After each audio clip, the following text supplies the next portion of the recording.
김남주 목사님과 함께하는 깊이 읽는 팔복 구역 공부를 시작합니다. 안녕하십니까 성도 여러분. 오늘은 벌써 깊이 읽는 팔복 6장을 나갈 차례네요. 참 빨리 달려왔죠. 이 6장 긍휼히 여기는 자에 대해서 오늘 같이 공부하도록 하겠습니다. 자, 앞에 글자가 틀린 것에 대해서 제가 사과를 드리겠습니다. 자, 그러면 본문 우리 5장 7절을 같이 한번 읽어보겠습니다. 시작. 긍휼히 여기는 자는 복이 있나니 그들이 긍휼히 여김을 받을 것이며 그랬죠? 긍휼이라는 것이 뭘까? 먼저 그것부터 알아야 되겠죠, 그죠? 그래서 긍휼이라고 하는 것은 국어사전적으로 보면은 불쌍하고 가엾게 여겨서 도와주는 것, 그거를 긍휼이라고 부릅니다. 성경에서도 기본적으로 이런 뜻을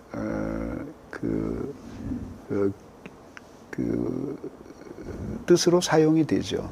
그런데 이제 항상 어떤 용어가 이제 있을 때 그 용어가 세상 사람들이 일반적으로 사용하는 그 용어하고 기독교에서 사용하는 용어하고 똑같기는 하지만 그러나 그 사용할 때의 머릿속에 있는 그 의미는 다르다는 것을 여러분들이 꼭 유념을 하셔야 돼요. 예를 들어서 하나님을 전혀 안 믿는 사람이 우리 지금 사업이 엉망입니다. 우리 좀 구원해 주십시오 라고 할 때 그 구원의 의미와 교회 안에서 그 비참한 죄인이 자기가 하나님의 사랑을 발견하면서 하나님, 나는 희망이 없는 인간입니다. 나를 구원해 주십시오 라고 할 때 그 구원의 의미는 똑같은 게 아니겠죠. 그죠?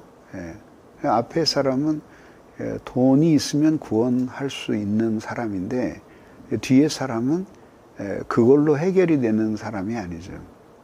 그렇게 똑같은 용어의 차이가 나는 거죠. 그래서 긍휼이 불쌍히 여기고 가엾게 여기어서 도와주는 것이라고 하는 건 맞는데, 이제 기독교에서는 이제 그것 자체가 사랑과 별개의 것이 아니라 사랑의 한 특성 혹은 국면이에요. 그래서 제가 그런 비유를 쓰는데, 사랑이 삼각형으로 되어 있는 다이아몬드예요. 삼각뿔로. 그러니까 이렇게 그릴 수 있겠죠, 그죠? 이렇게. 근데 이게 하나의 다이아몬드인데, 이쪽 국면이, 이거 전체를 가리켜서 사랑이라고 부르는데, 이제 이쪽 국면이 이게, 말하자면은 자비고, 자비. 그 다음에 이쪽 국면이, 오래 참. 요 뒤에 국면이 긍휼 이렇게 되는 거죠. 그래서 이게 서로 다른 게 아니라 사랑의 세 국면이라 이거죠. 잘 이해 안 되시죠? 이게 이해 안 되시는 분이 이해가 깊으신 분이에요. 사랑인데 사랑이 그 사랑의 대상이 어떤 상태에 있느냐에 따라서 이 세 사랑의 세 국면 중 한 국면이 우세하게 보이면서 사랑에 대한 본질을 이해하게 되는 거예요. 무슨 뜻인지 아시겠어요? 그래도 잘 모르시겠다고요? 좀 더 설명을 드리니까 들어보세요. 왜요? 저는 사랑이 있기 때문에 오래 참습니다. 이게 오래 참음의 특성이잖아요. 그러니까 다시 얘기해 볼게요. 뭔가 도움이 필요한 사람에게는 하나님의 사랑이 자비로 나타나는 거예요. 불쌍하고 또 도움이 필요한 사람에게는 측은한 사람에게 자비로 나타나는 거예요. 그 자비는 그런데 항상 긍휼과 오래 참음을 같이 가지고 있어요. 예를 들자면 저 사람이 어려운 처지에 있어요. 그래서 좀 도와줘야 되겠다라는, 그럼 내 월급을 좀 털어볼까라는 자비로운 마음이 생겼는데 1분 생기다가 사라졌으면 그건 사랑이 아니잖아요. 꺼내다가 막 변심했어요. 그건 사랑이 아니잖아요. 그러니까 그 자비가 항상 이 오래 참음과 이 긍휼을 내포하고 있는 거죠. 근데 긍휼을 그럼 볼까요? 이거는 비참한 사람이에요. 어떤 사람이 비참한 형편에 놓여 있을 때에 그 사람에게 하나님의 사랑은 자기를 가엾게 여기고 한없이 마음 아파하면서 도와주고 싶어 하는 것으로서 사랑이 파악이 되는 거죠. 근데 그렇게 경험하고 나면 그 다음에 자비도 함께 들어오게 되고 오래 참으심도 함께 경험이 되는 거죠. 오래 참음으로 접근해서 마지막으로 볼까요? 계속 반역해요. 그런데 어느 한순간에 하나님이 자기가 이렇게 오랜 세월을 악하게 살아왔다는 사실을 생각할 때 하나님의 사랑이 지금 막 시작된 게 아니라 오랫동안 있었구나. 그리고 그때마다 하나님이 마음 아파하면서도 나를 끊어내지 않으시고 기다려 주셨구나. 그 사랑이 그것을 통해서 사랑을 경험하게 되면서 하나님의 자비와 긍휼이 함께 경험되기 때문에 이 자비와 긍휼과 오래 참음은 사랑의 삼위일체와 같은 것이라. 이해되세요? 네. 아주 중요한 거를 배운 거예요. 그래서 사랑에 대한 이야기가 나올 때마다 항상 이것을 염두에 두면서 들으시면 좋아요. 자, 도표로 돌아가시면 그 사랑이, 그 긍휼이 하나님의 나라의 백성이 된 중요한 인격적인 표지예요. 그러니까 이것은 근본적으로는 비참과 연결이 돼 있어요. 근데 그 비참은 왜 비참해졌을까요? 네. 그거는 죄 때문에 비참해진 거예요. 그게 나의 죄 때문이든지 남의 죄 때문이든지 간에 죄 때문에 세상에 비참이 들어오잖아요. 그러니까 그렇게 비참하게 된 사람을 그 상태에서 건져내려면 어떻게 해야 돼요? 비참의 근본적인 문제를 해결해야 되잖아요. 그러니까 예를 들자면 채찍에 맞고 사람이 그 벌을 주느라고 막 채찍을 때렸어요. 옷을 벗기고. 그래서 온 몸이 피투성이가 됐어요. 그런데 긍휼의 마음이 생기는 거예요. 그리고 가가지고 약을 다 이렇게 발라주는 거예요. 그러고 나서 또 때리면 그 뭐예요? 그거 아니잖아요. 그러니까 이게 근본적으로 그렇게 비참해질 수 있는 것을 종식시켜야 해요. 그럴 마음이 있을 때 그게 진정한 사랑이잖아요. 그게 바로 죄의 용서예요. 용서. 죄의 용서가 죄의 용서와 연관되어 있으면서 더 넓은 의미를 가지고 있다 이거죠. 그래서 고통받는 자의 비참과 고통이 제거되기를 바라는 사랑의 특성이 긍휼이에요. 그래서 긍휼히 여기는 자는 복이 있나니 그들이 긍휼히 여김을 받을 것이며 이렇게 말씀하시는 거예요. 아이고, 죄송합니다. 자, 이렇게 나오죠. 예수님이 마태복음 9장 36절을 우리 같이 한번 읽어볼까요? 시작. 무리를 보시고 불쌍히 여기시니 이는 그들이 목자 없는 양과 같이 고생하며 기진합니다. 제가 이 말씀을 교회에 세울 때 하나님이 내게 감동을 주셨던 말씀이에요.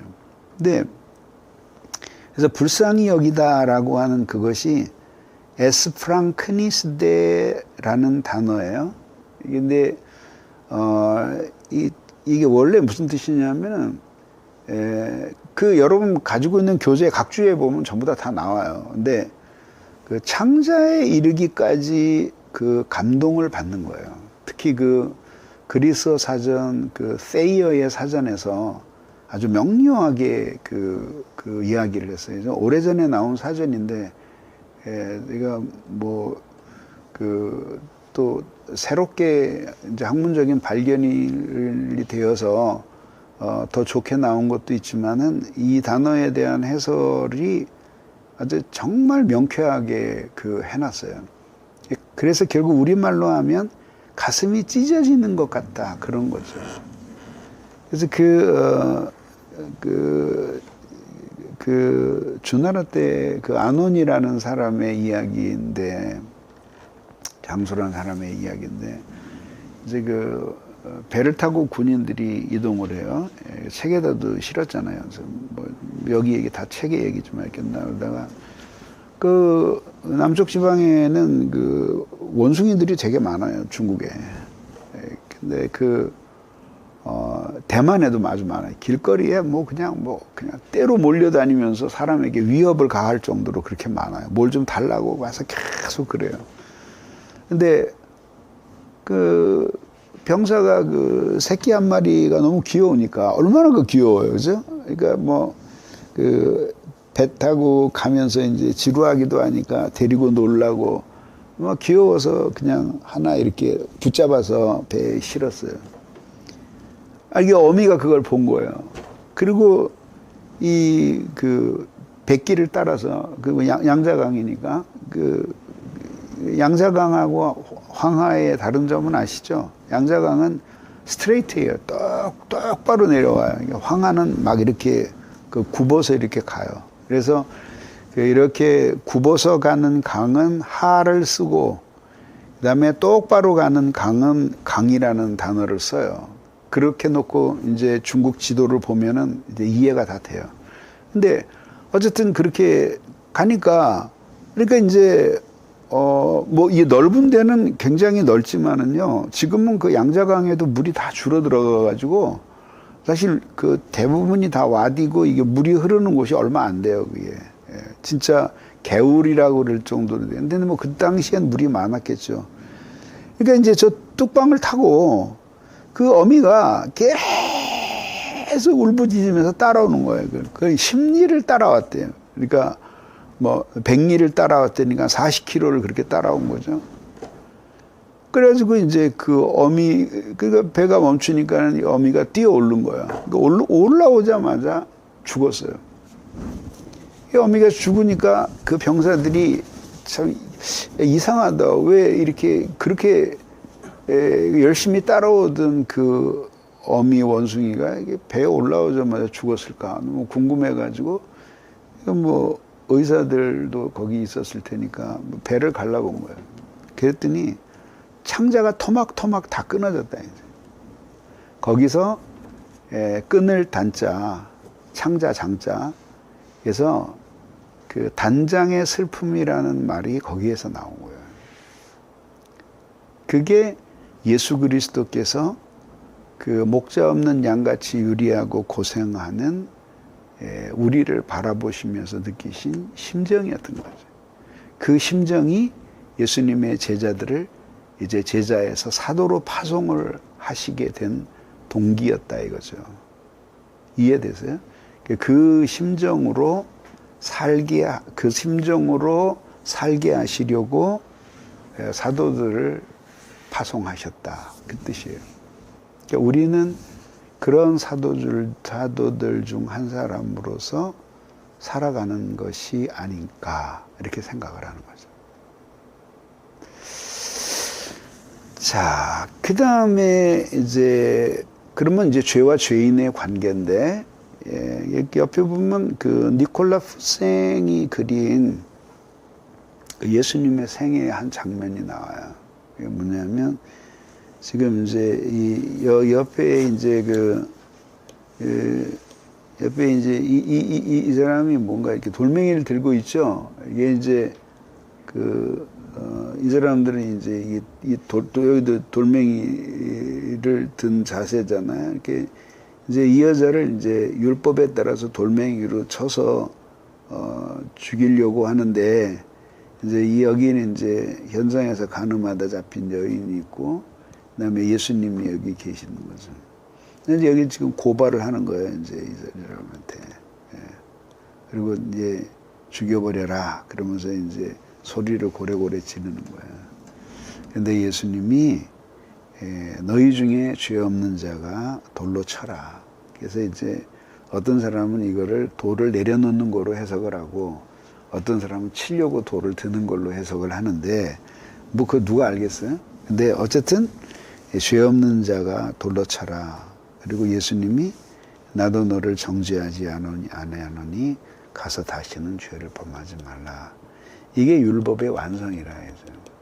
그래서 죄를 하찮게 여기는 게 율법의 완성이 아니라 죄를 미워하되 죄인을 사랑하는 것. 그것이 이제 율법의 완성이다. 그걸 보여주는 거죠. 감동적이죠, 그죠? 예. 보겠습니다. 그래서 이제 이 사람이 1만 달란트를 탕감을 받았어요. 이게는 뭐 거의 상상할 수 없는 그 금액의 돈이에요. 근데 이렇게 왕이 불쌍히 여겨서 탕감해 줬어요. 100데나리온을 빌려줬어요. 근데 이제 왜 안 갚느냐고 열받아서 당장 내놓으라고 그렇지 않으면 감옥에 집어넣겠다고 펄펄 뛰는 거야. 근데 이게 뭐냐면 잠시 전에 자기가 왕으로부터 불쌍히 여겼던 그 은혜를 잊어버린 거죠. 이게 사실 우리의 일상적인 모습 아니에요. 자, 이 부분 같이 우리 한번 읽어봅시다. 시작. 하나님은 큰 사랑을 베푸셨다. 그러나 우리는 마땅히 타인을 여겨야 한다. 그러니 우리는 마땅히 타인을 불쌍히 여겨야 된다. 예. 자, 긍휼로 천국의 질서를 보여주십시오. 그렇죠. 이제 이제 가인의 이제 후손들이 퍼지죠. 그리고 이제 그 악한 세상이 돼요. 그러면서 이제 뭘 얘기하냐면 가인을 위하여는 벌이 7배일진데 이건 뭐 약간 비웃는 태도죠. 이게 하나님이 내가 다른 사람들에게 이제 해를 당하겠습니다. 그랬더니 걱정하지 말아라. 너를 해치면은 7배의 벌을 내릴 것이다. 그랬더니 이제 라멕은 77배이로다. 근데 이거는 하나님이 벌 주시지만 이건 자기가 자기에게 해를 끼치는 사람은 77배로 자기가 갚아줄 거다. 그 얘기죠. 그래서 상처를 내는데 사람을 죽여버리는 거죠. 이게 인간의 그 포악을 보여주는 거죠. 이게 바로 그 긍휼을 모르는 사람들이 바로 악인이에요. 근데 하나님의 자녀들은 긍휼을 아는 사람이에요. 이게 세상 나라의 특징이고 이게 하나님 나라의 특징이에요. 그래서 하나님의 사랑을 기억할 때만 다른 사람을 긍휼히 여길 수 있다는 거죠. 세상이 악할수록 더욱 빛나야 할 성품이 바로 긍휼이에요. 긍휼이. 이것에 모든 사람이 감동을 받는 거죠. 그래서 긍휼이 필요 없을 정도로 완전한 사람, 그리고 또 긍휼이 필요 없을 정도로 항상 그 행복한 사람도 없어요. 그래서 사람들을 긍휼히 여길 때 비로소 사람들은 자기가 하나님 나라에 속한 사람이라는 것을 보여줄 수 있게 되는 거죠. 자, 긍휼히 여김을 받을 것이며 그랬죠. 그러니까 사도 바울도 자기의 지난 날을 회고하면서 고백하는 게 그거잖아요. 하나님이 긍휼히 여기셔서 핍박자요 포행자인 나를 충성스러운 일꾼으로 불러주셨다. 그 동기가 긍휼히 여기셔서 긍휼에 넘치는 하나님의 자비가 자기를 구원해 주신 하나님의 동기였다. 이런 뜻이죠. 그러니까 우리 모두 그 긍휼을 기억하는 사람들이 되어야 되는 거죠. 그것이 바로 다른 사람을 향해 긍휼을 베풀 수 있는 여지가 되는 거죠.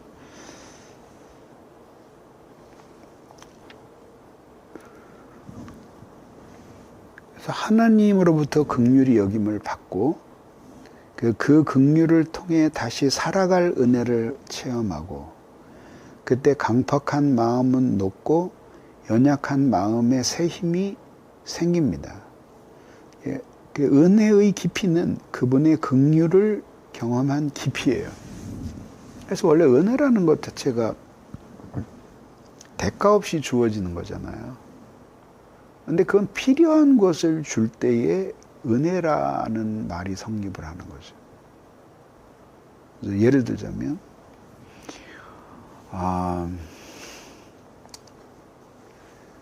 감자 농사가 풍년이 들어서 처치곤란인 사람한테 누가 감자를 한 바구니 갖다 주면서 이 어려운 때에 얼마나 배고프십니까?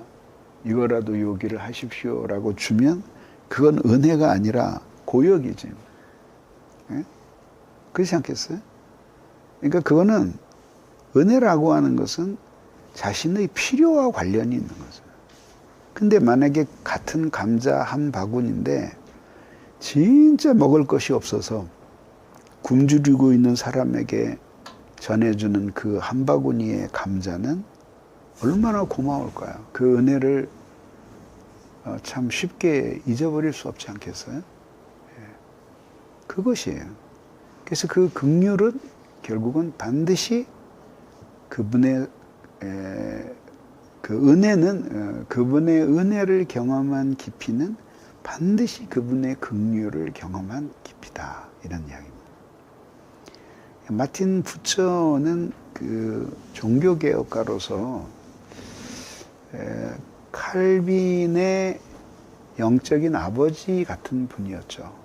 그래서 제네바에서 종교개혁을 하다가 이제 목회자직에서 쫓겨나요, 칼빈이.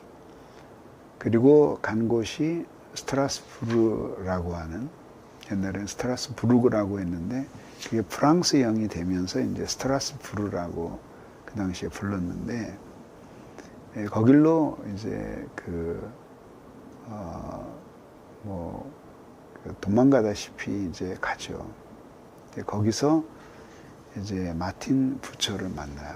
이분 당연히 그 당시에 가톨릭 교도였던 사람이었고, 근데 아주 높은 학문을 가지고 있는 분이었어요.